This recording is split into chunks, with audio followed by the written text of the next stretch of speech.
Ooh, is that Kimberly Lezak on your the one and only? Yes. Yes. This is a Chattanooga Film Festival shirt that I love, love, love. It is so pretty. Cool. I'm hoping to get down there one day. I'm going to my first in-person out-of-state film festival next month when I go to Fantastic Fest. Yeah. That'll be a wonderful conversation to have with you at a future date. So I look forward to having that chat with you. Are you going there too, or you just want to hear what I have to say and you want to live vicariously through me? Maybe, maybe. We'll see. Okay. Okay. Yeah. That said, I'm expecting you to descend from the Alamo Draft House in a parachute, maybe some kind of costume. Uh, God, can you imagine? Yeah. yeah. You can handle it. So yeah, acquired taste. As Yes. um, kind of thought maybe it should be called fatherhood as an alternate. Um, but I yeah, mean, like they're not all about dads. It's not no, all daddy issues. no. Well, no, not even necessarily what maybe your issues might be, but just in general, lot of parents, a lot A of lot of kids, parents. lot of absurdity, a lot of Fair, fair amount of absurdity. What was the last one? Vegetables? vegetation. Yeah, Vegetation. Yeah. A little bit, like a decent, hearty amount of growth. yeah. Organic.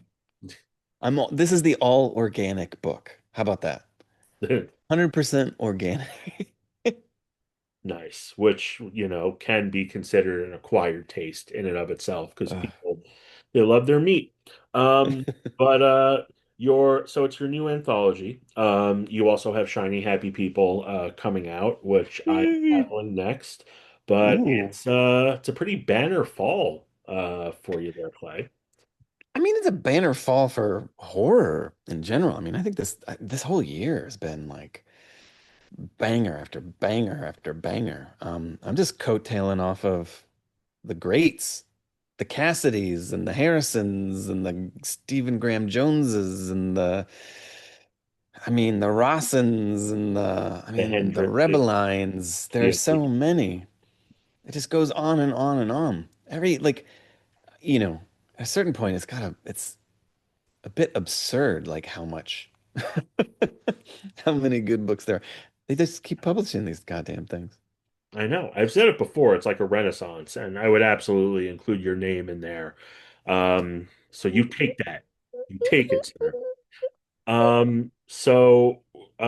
First question, really, who brings a baby? I mean, haven't we have all thought that at the movies at one time, or another. Not actually my question, but I was happy to see that. I Uh, mean, come on. Yeah, like you've felt that, right? You've been in the theater and just been like, ugh. And yeah. it's hard not to. And I have had a couple of experiences where like I hear the baby and I'll be like, the hackles rise, Mhm. and I'll just say, you know, just gotta let it go, let it go. And this was my opportunity to kind of like explore both the rage as a film goer, but as someone who understands that sometimes, you gotta bring a baby. You gotta bring a baby. Yeah. Sitter falls through. What are you going to do? It's true. It's true. You can't So, not go to the movie. yeah, I mean, come on. Um, get your head out of your ass, Clay. So, real first question. This, as I understand it, is your first short story collection. Is that correct? You want to hear something wild? Please. It's my third. Really? Yeah, yeah. Wow. Gonna strike that from the record.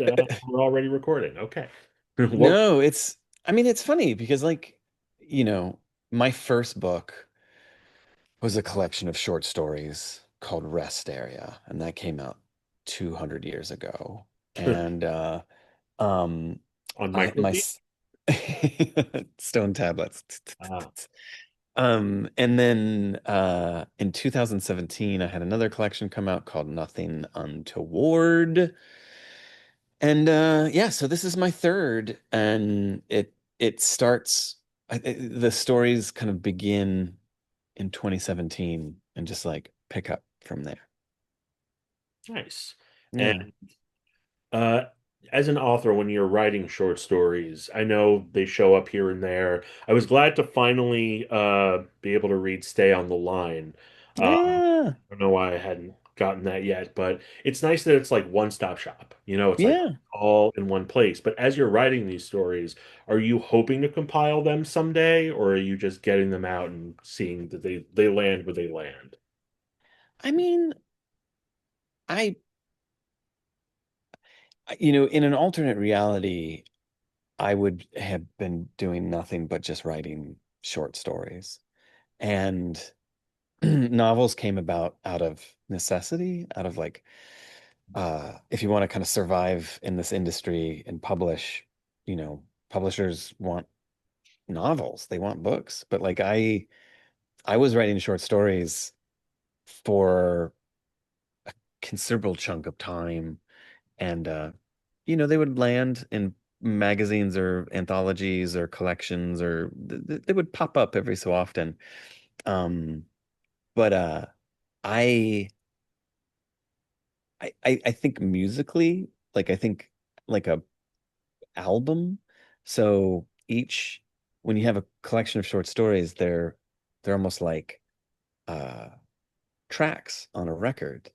And that to me is more of a like I think of a collection as its own album. And maybe when a story gets published in an anthology, that's the mixtape. And if it's in a magazine or a journal, then that's the I don't know what's the Step in. correlative there? The sampler. Um, but like I don't know, like I mean, I guess to answer your question, yeah, the hope is to always end up harnessing all these pieces together. But um I, I I do kind of want to believe that the pieces exist in some kind of thematic harmony, like you were talking about parenthood and fatherhood, and like, these are the things that the paranoias and fears and obsessions that I have that I'm just kind of getting out there. And when they kind of yoke them together, like it makes it easier to kind of see the like obsessions and the kind of ligaments that tether them all together, much like in an album. True. And actually, since you brought up the album correlation, something I've always kind of wondered about anthologies is how much into the sequencing are you? Do you work with an editor for that, or do you sort of say, let's start out of the gate with this, this will be the midpoint, and this is how we finish them off? Yeah. I mean, I love it. And I do a terrible job at it, but I do remember growing up at a time when mixtapes were all the rage, like And pre-CD burning, pre-playlisting, like that you would have the dual cassette player and you would sync up the tracks, and that there's like you're building a narrative out of a mixtape. And usually it would be a love mixtape, like for someone that you had a crush on, so like all the songs would be love songs. But I was extremely mindful of mixtape making and how one song kind of feeds into the other. So absolutely, with a collection, you're trying to kind of intuit how one story will respond to the prior story or the one before it, and what's the kind of conversation that they're having. And like, you can think of them as like movements, that like this is like all of these stories kind of deal with a similar theme, so maybe you want to cluster them together, or maybe you want to stretch them out and parse them up with other themes. And yeah. My editor, Daniel Carpenter at Titan, was an immense help because I had like a loose structuring. Uh, but he was the two of us together were very kind of mindful of like how this the I was gonna say songs, how the stories kind of play off each other. Nice. Well, it flows really well. Um, and I say fatherhood like as a joke. There are a bunch there. It concerns a lot with kids and family and whatnot. Yeah. But without getting into spoilers, I just have to ask, were there any stories that you got any pushback about wanting to include, or maybe some where you're like, I don't know, maybe I shouldn't do it in this one because they're all wrong. I mean, these are great, but I'm just kind of wondering, like, do you have in your mind, let's hold off on that one for Um, it wasn't even so much a concern about pushback. Daniel never like pushed back on like, "Ugh, don't do this one." Um, there was one story. There were a few stories that like Daniel would be like, we don't need that one. And I'd be like, oh, but it's really good. Not even really good, or but like Damn, it was never Daniel. even like it was like, oh, I really like this one. Um, to me, it was more actually a question of less pushback and more, does it feed into the larger themes that the collection is kind of exploring. Um, and one story in particular was called Debridement. Debridement, that was in, it actually originally appeared in Fangoria magazine of all places in like 2018. And it was such a lark. And Daniel was like, where does this fit into the larger picture of this book? And I was like, oh.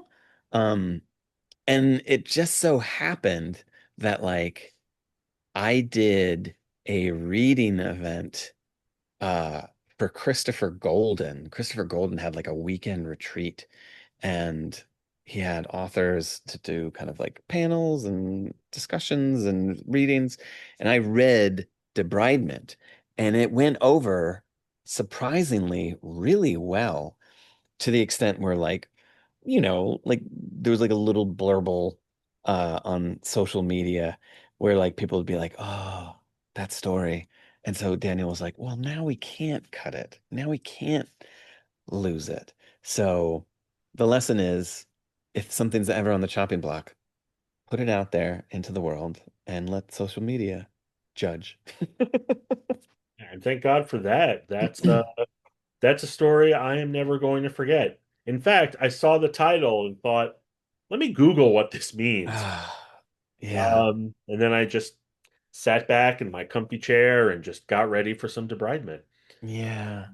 It's really gnarly. It is not a, I was going to say positive. It's not a very uplifting story. But what are you going to do?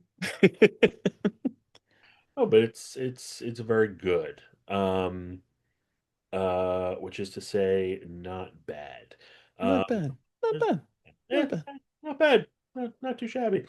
Um, but for all the kinder trauma and debridement and all the hardcore shenanigans that happen throughout, to me, the scariest story that will stick with me forever is Pick of the Litter, which I Wow. will not describe here, but I've noticed this among some of your stories where, first of all, this might be the shortest one in the book, but it packs Yeah.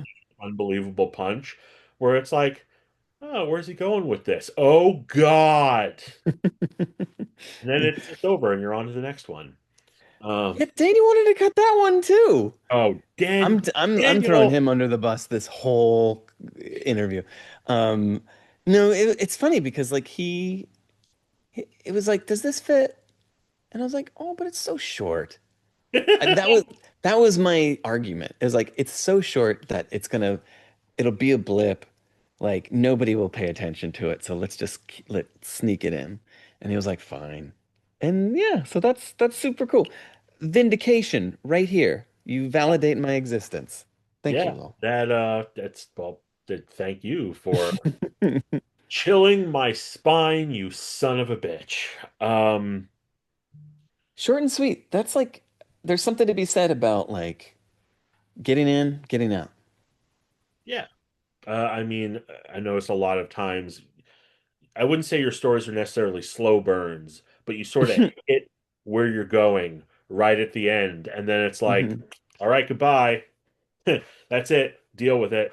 Yeah. Um, yeah. Yeah, some of the stories are groove stories, like they're about the vibes. Like I think Stay on the Line is about the vibes. Even like Debridement is about the vibes. But like there's certain stories where it's just like it's a little bit like meow. Like it's like maybe Pig of the Litter is like one of those like interstitial kind of like interludes that you hear on an album where it's just like, hey guys, beep beep beep. Like, doesn't like overstay its welcome and just like gets to the next track. It's like, hey, you've been listening to The Offspring, Ixnay on Hey, Macabre. It's oh time for my intermission, God. Wow, which is an awesome track. you just literally dropped The Offspring in this conversation. I did. That was the first album that I bought with my own money. Wow, It that's was amazing. drug. Yeah, but no, on that album they do have like a song that's just intermission and it's like elevator music. Uh, but this is not elevator music. This is Cries of the Damned. Um, An that story, elevator straight to hell. yeah, to hell and back. The Clay McLeod Chapman omnibus. There's your title. God, can Um, you imagine? I can, and you can have that one for free. Um, So the story that I point to a lot when I think about this particular collection is Baby Carrots. And Yeah. Knockoffs is kind of similar, but Baby Carrots, you got a little Joe Dante in there, you got a little body horror in there, hmm and it's just you've got the fatherhood or parenthood, and it's just it, it's about finding out really disturbing things in the moment that are also kind of funny. And oh my God, Yeah. they're still happening as you're laughing. They are still happening. Um, and I don't know you or your writing well enough. Let me just say, I don't know you well enough to call that like the ultimate Clay McLeod Chapman short story. But like when I was reading it, I was like, yeah, that's Clay. You know, Baby Carrots is a fun one because it was so hard to find a place to publish that damn thing. For years, it never found a home. And I would like submit it to places, it would get rejected. It just never landed. And then I started this kind of partnership collaboration with Shortwave Publishing, and Alan, the editor there, gave me this ability to like we did this chapbook series, and Baby Carrots was the second in that series. It was a trilogy, Trinity, and I I was almost kind of sheep. Like at a certain point, rejection just kind of wears you down. So here's a book, a story that nobody wanted, and I'm like sheepishly giving it to Alan, asking him if that could be the second in this series. And he was like, "Yeah, sure, totally." Didn't even like flinch. And it gave it a life. And like it just goes to show that like, you when you kind of submit these stories, like you just never know who they're going to land with, where they're going to land, why they're going to land. And it's never going to be what you think or maybe even what you hope it's going to be. But then it found a life, it found a home. And then it got gathered up into this collection with all the other stories. And it I think it's because of the hook. There's like such a like a bad batch of baby carrots. Like a guy is haunted by a bad batch of baby carrots. And like that's a hook. And like you don't have to explain it much. Um Other stories like you might have to kind of like, well, this is a story about the nuances between a father. Like even knockoffs is like a little bit more kind of like heady to explain. But this one, it's just baby carrots. Bad baby. You get it. You're just like, okay, this is gonna be stupid, but I love it. Yeah, Weird Al had a parody of Living on the Edge called Living in the Fridge, and you've kind of done an adaptation of that. Um, Totally. Oh my God. but have you ever had like the inverse where you have a story and you're like, I don't know how this is going to go over, and it's just snapped up immediately? Jeez. Not off the top of my head. No. Um, I mean, it what's been pleasantly surprising, we're kind of living in a real good anthology zone right now. Like everybody, I mean, you even mentioned the kind of like the horror renaissance we're in. And I think an offshoot of that is horror anthologies.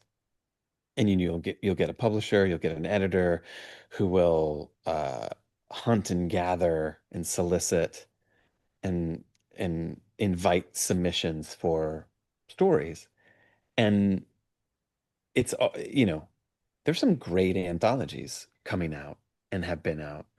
And I've I've been able to be a part of a few of them. Some of those stories are in the collection. Um, but yeah, I mean, like, how do you as a reader, how are you like willing to take a chance on a new author that you've never read before? If not like with these little taste tests, these little amuse-bouches of fiction by different voices. And an anthology is great because it's like, I'm not ready to commit. I'm not going to give you 200, 300, 400 pages, but I'm down for 10. I'm down for 20. Um, and if it's good, maybe you'll nibble on it a little bit more. And if it's bad, you never have to read that author again.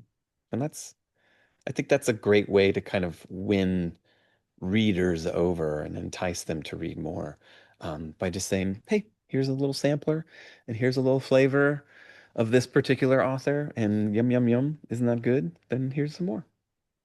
Yeah, I definitely did that with the new Punk Goes Horror anthology. Just Googling Max Booth the third. I'm Oh like, my do I put God. three eyes or just three RD? Like, yeah, Wow. and a few other authors. But yeah, they're always great ways to find out. Yeah. And I'm excited for that Stand anthology, The End of the World as We Know It, Oh my which God. I know basically on paper it's technically Stephen King fan fiction, but like by some incredible names. Yeah. And I can't wait for that one. Yeah. I mean, if you're going to do fan fiction, you better I mean, like, imagine fan fiction from Catriona Ward. Like, Yeah, that to me is like, I'd read that fan fiction. totally. Or yeah, or even from Christopher Golden or Brian Keene. Yeah, yeah. But they're not even like in the collection. They were like, no, no, no, no. We're just gonna edit it. We're gonna let other people have their say. We just wanna put it together. Oh, That's a baller move. yeah, that's nice of them. Mm. They can have stories in the sequel. Not sequel, but more stories. There are so many more stories to tell in the stand, uh, Hmm. in the world of the stand, which I guess is also the world of the Dark Tower. But let's stay away from that rabbit hole. Um, so this being August in the year of our Lord 2025, I have to Mhm. ask you if you've seen Weapons yet.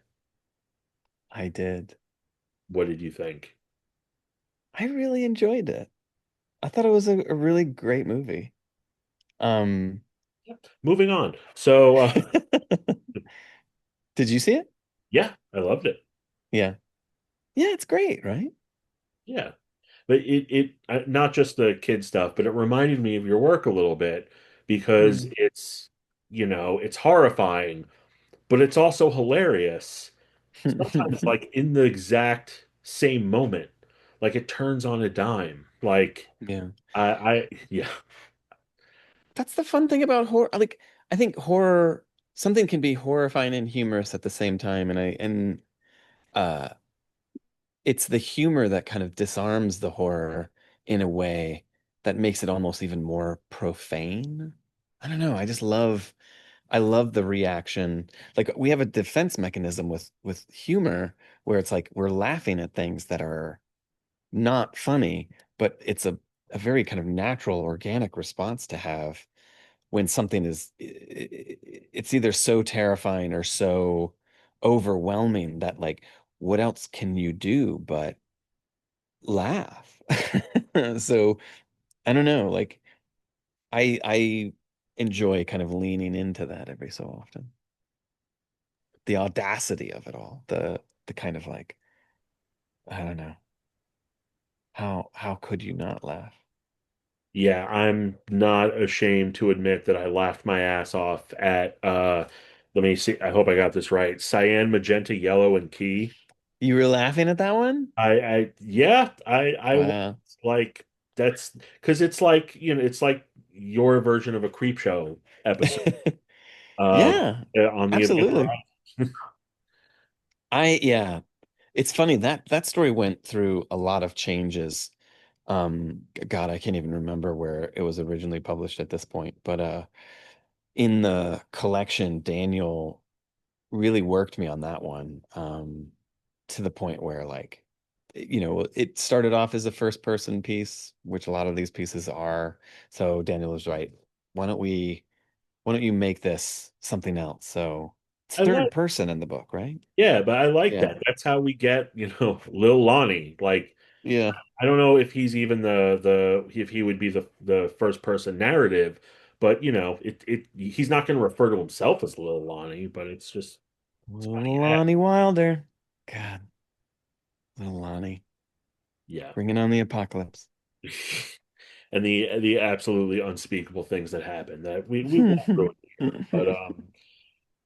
But it's funny. One summer in the pit is I refer to it as the color out of space for kids. The Yeah, coloring book out of space. Yeah. that's great. That's exactly what it was. Oh, It good. was a part of a cosmic horror anthology. And I had never really written, I mean, I'd written cosmic horror, but like never with the like agenda of like, I am going to write something that is specifically tailored towards cosmic horror. And that was one of those, what was it? It was Shadow over Main Street, I think it was, volume 3. It was a um partnership with Doug Moreno. And it was so funny because like I did it and it's not autobiographical by any stretch, obviously, but that pit exists in my childhood neighborhood. Like we had that. That was something that existed in my youth.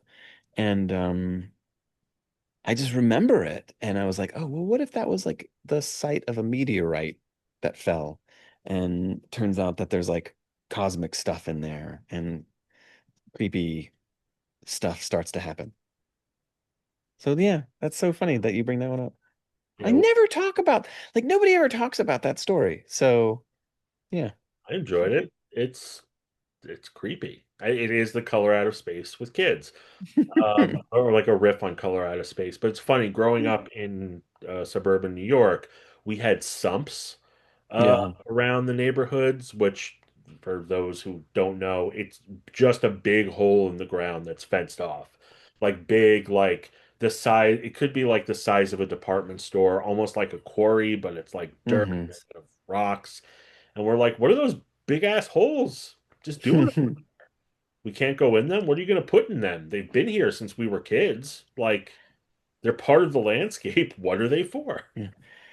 Um, just because you bring that up, I have to ask, and of course, like I'm looking it up.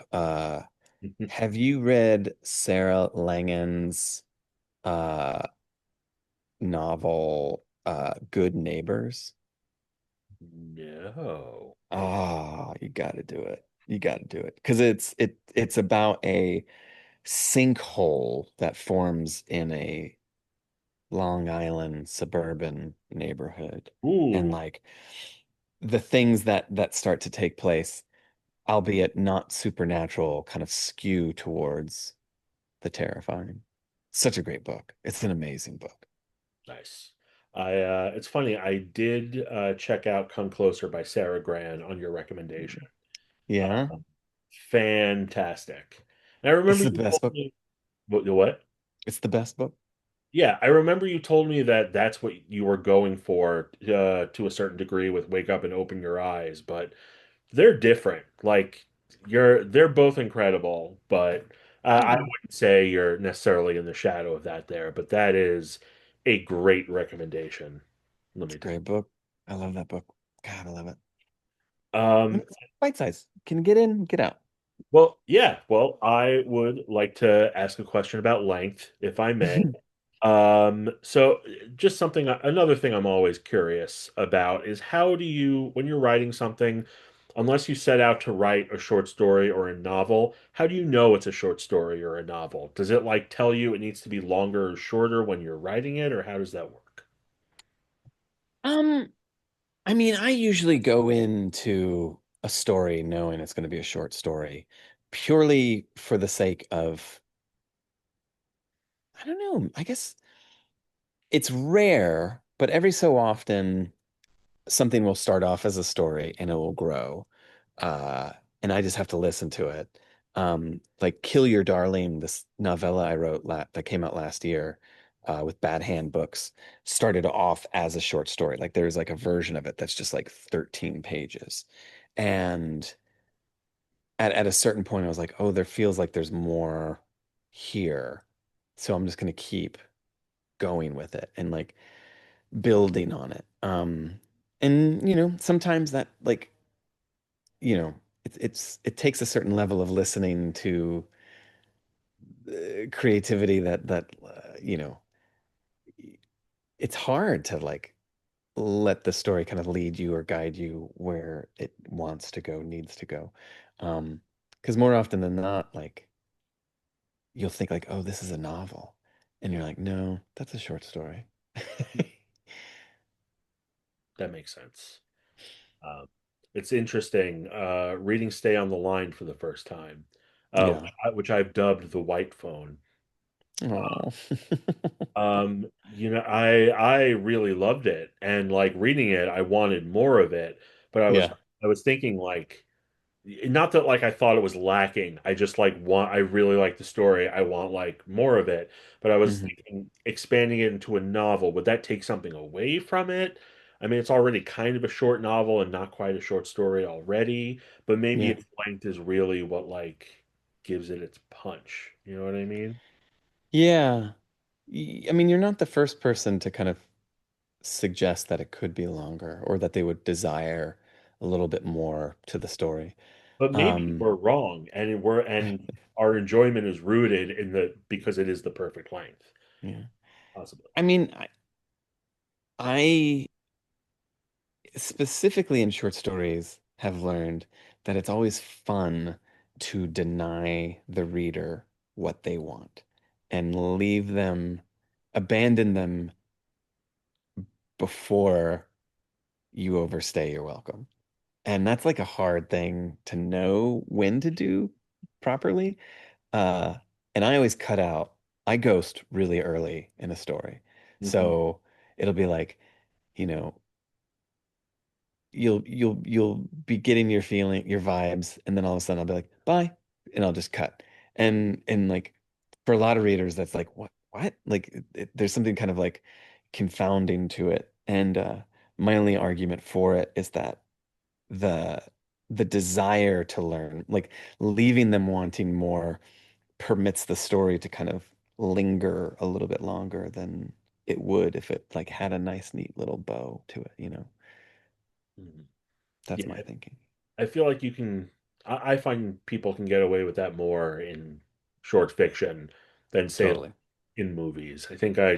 I just watched a movie the other day that like ended on like a punchline kind of, Hmm. and I really liked it up until that point. And you can almost see the director going like, "This is where." But in my mind, I was like, "Oh, come on," you know? Yeah. Uh, Yeah. yeah, Yeah, it's hard.